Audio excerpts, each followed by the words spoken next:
Si tu penses que Painkiller est une série qui ne concerne que les États-Unis, tu te trompes lourdement. C'est une série, je suis contente qu'elle existe parce que je pense qu'il y a quelques années, ça aurait même pas été possible. Painkiller, cette série est tirée de faits réels. Richard Sackler existe.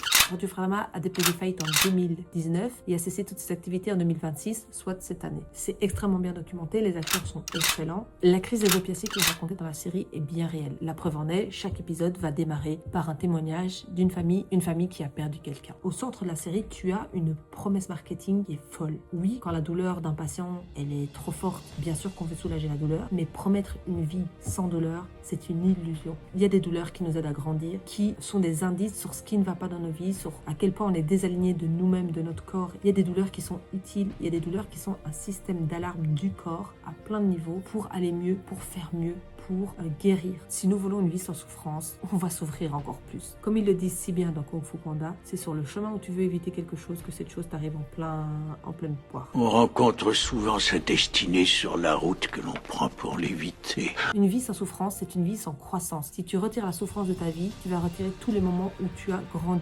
Qu'avons-nous appris de cette crise des opioïdes? Alors, dis-moi en commentaire si tu as vu la série, si ça t'a donné envie de la voir.